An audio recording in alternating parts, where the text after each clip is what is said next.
예, 안녕하십니까. 성종화입니다. 저는 지금 애널리스트 입문 가장 중요한 수익 추정 모델링과 밸류에이션에 대해서 강의를 하고 있고요. 첫 번째 섹션은 수익 추정 모델링이고 두 번째 섹션은 밸류에이션에 대해서 강의를 진행할 텐데요.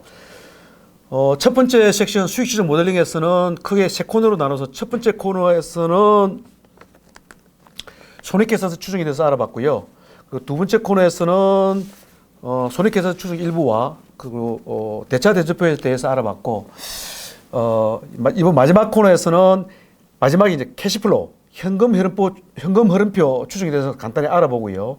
그리고 마지막 최종적으로 3자 연동의 대차 평균을 조정하는 방법 그 의미에 대해서 알아보도록 하겠습니다. 자, 크게 손익계산서 이제 다시 이게 뭐야 이게 내 소대 자꾸 위에다 쓰지. 쓰는 부분부터 시작하시죠. 네, 이어서 그냥. 아 그래? 네, 바로 보시면. 이렇게 큐 사인 좀 들어간다. 다시 거기서. 자, 네. 말씀드렸듯이 추정 크게 손익계산서, BS 대차대조표 또는 재무상태표, CF 캐시플로우 이렇게 추정이 있는데 이 두 개를 알아봤고요. 지금 캐시플로우 추정에 대해서 말씀드리는데 여러분 손익계산 추정과 대차대조표 추정까지 끝났으면 그야말로 추정은 거의 끝난 겁니다. 왜? 캐시플로우는 자동 거의 대부분 이 두 개를 추정해 놓으면 다 수식으로 연동이 돼요. 다. 자, 가령 예를 들어서 우리가 지금 우리 실적 발표 양식을 보면은 캐시플로우는 거기 영업활동 현금 흐름, 그리고 투자활동 현금 흐름, 그리고 재무활동 현금 흐름 이렇게 떨어지잖아요. 이걸 다 합산하면은 전체 현금 흐름이 되는 것이고 현금 흐름. 자, 영업활동 현금 흐름에서는 이제 영업에서 창출된 현금이라 해가지고 여기서 뭐 당기순이익 각종 조정 사항들이 쭉 나오는데요. 자, 조정 사항들 중에서는 손익계산서에 비용 또는 수익 항목으로 반영이 됐지만 실제 현금 흐름에서는 비용으로 반영됐지만은 캐시 아웃플로우가 안 일어난 항목 또는 수익으로 반영됐지만 캐시 인플로우가 안 일어난 항목들을 역으로 조정해서 빼주는 겁니다. 더하거나 빼주는 겁니다. 이거. 다른 말로 얘기하면 다 연동이죠. 손익계산 이미 추정해놨잖아요. 그 손익계산 항목의 반대로 이렇게 영업이익인 것은 마이너스로, 비용인 것은 플러스로 주로 그런 항목들이 많습니다. 어쨌거나 저쨌거나 다 연동이 돼서 추정이 되는 겁니다. 내가 따로 추정할 필요가 없습니다. 그 다음 자산, 부채, 변동 항목이 있는데요. 이것도 BS를 추정해놨기 때문에 BS 항목에도 다 연동을 해가지고 계산을 해줍니다. 마지막에 이제 법인세, 이자 등이 있는데 손익계산서에서 반영된 법인세나 이자 또는 배당 등을 요 조정 항목에서 반대로 빼줬잖아요. 일단 다 빼줬잖아요. 그럼 여기서는 뭐 법인세를 실제로 낸 금액, 그 다음에 이자 비용으로서 실제로 돈이 지출된 금액, 이자 수익으로 실제로 돈이 들어온 금액, 또 배당으로서 내가 배당을 받아서 돈이 들어온 금액, 배당을 줘서 나간 돈을 실제로 들어가는 건데 이거는 미래 추정이기 때문에 좀 애매하죠, 그죠? 그래서 이거 대략적인 과거 비율 정도. 실제 법인세가 얼마였는데 법인세로 실제로 과거에 과거의 캐시플로우의 요 항목 있잖아요. 그걸 감안하면 실제 500억이면 법인세 500억이면 그 해 한 450억 정도만 국세청이 지불하고 나머지는 남기고 갔다. 그 비율이 나올 겁니다.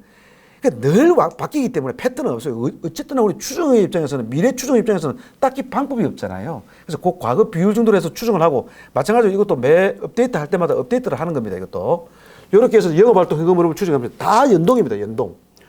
투자활동 현금 흐름도 예를 들어 유무형자산 증감, 우리 손익계산서에서 삼각비, 대차대조표에서 유무형자산 추정을 해뒀죠. 그거 계산하면 자동적으로 떨어집니다. 그 다음에 뭐 각종 금융자산도 마찬가지예요. 다 여기서 손익계산서와 대차대조표를 연동하면 됩니다. 재무활동도 마찬가지예요. 재무할 때도 뭐 사채 차입금 등 정감이 있다 그러면 이자지급성 부채에 정감이 있다 그러면 이거는 대차대조표에서 추정이 되어 있을 것이고요. 뭐 유상증자 이런 것도 대차대조표에 추정이 되어 있을 것이고요. 배당금 지급 요거는 아까 제가 말씀드렸습니다. 배당금을 요 캐시플로우 추정하려면 잉여금 처분 계산서 정도는 하나 별도로 추정해 두는 게 중요하고요. 그래서 전체 현금 흐름이 이제 추정이 되고요. 그러면 뭐 약간의 환율 변동 효과가 감안해 두면 큰 의미 없고요. 여기다가 기초 현금 흐름을 더하면 기말 현금 흐름이 되는 것이죠. 자, 그러면 기말 현금 흐름을 우리가 추정해 놨잖아요. 요거를 아까 다 추정하고 하나의 공란으로 남겨둔 BS의 현금 항목으로 연동을 시키는 겁니다. 자, 이렇게 하면은 기본적으로 PL, BS, 캐시플로우 3자 연동의 추정이 일단은 끝난 겁니다. 자, 그러면 마지막으로 여기서 끝난 게 아니고요. 마지막으로 최종 점검 BS, PL, 캐시플로우 연동에 있어서의 대차 평균의 원리를 적용해야 되겠죠. 자, 자산은 BS 항목으로 보자면 자산은 부채 플러스 자본이 되어야 되는 겁니다. 원래 사실 대차라고 하는 것은 우리가 분계를 하게 될 때요, 요 우측을 우리가 대변이라 부르고 좌측을 차변이라 부르는데, 모든 거래 행위에서는 최종적으로 차와 대가 일치를 해야 된다는 겁니다. 그래서 대차 대조법 항목에서는 주로 이제 차변 항목이 자산 항목이고요. 그다음 대변 항목이 부채 자본 항목이고요.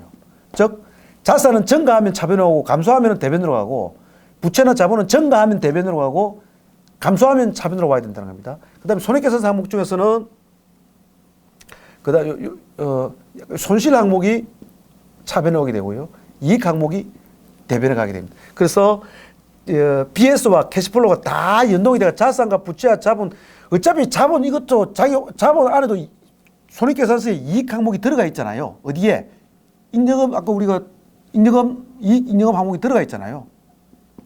그래서 결국은 요걸 다 더한 것이 요걸 다 더한 것과 같아야 됩니다. 그래서 다 추정을 했을 때 대차 대조표의 자산은 자산 항목과 부채 플러스 자본이 돼야 되는데, 자, 우리는 공인회계사가 아니지 않습니까? 그죠?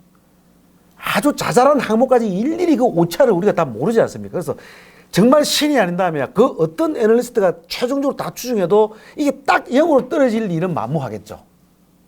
좀 오차가 생길 수밖에 없습니다. 최대한 우리가 연동시키고 반영하고 다 반영하고 해도 일말의 오차가 생길 수밖에 없는데, 이 오차는 최종적으로 저 같은 경우는 캐시플로우에, 아까 우리 캐시플로우에 영업 현금 흐름 항목의 기타 항목에다가 최종 갑북사로 반영해서 인위적으로 대차 평균을 제로로 만들어줍니다. 자, 여기서 중요한 거, 이 마지막 오차율 있잖아요. 우리가 예를 들어서 뭐 19년부터 해가 쭉 해서 예를 들어서 한 2025년까지 추정을 해놨는데, 쭉 해가 마지막에 자산에서 부채 플러스 부채와 자본을 더한 항목을 뺐더니 여기는 뭐 10억이고 여기는 또 뭐 20억, 30억, 뭐 50억 이렇게 쭉 있을 거 아니에요. 금액이, 오차 금액이. 오차는 없을 수가 없으니까.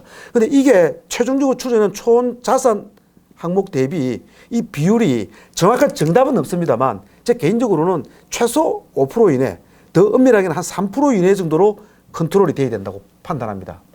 왜냐하면, 자, 여러분, 이것은 추정의 시스템적인, 약간 기술적인 문제라고 봐요. 어떤 그 오차에 대한 특정 애널리스트가 자기 업종에 대해서 얼마나 미래 추정을 잘했나 못했냐와는 별개입니다.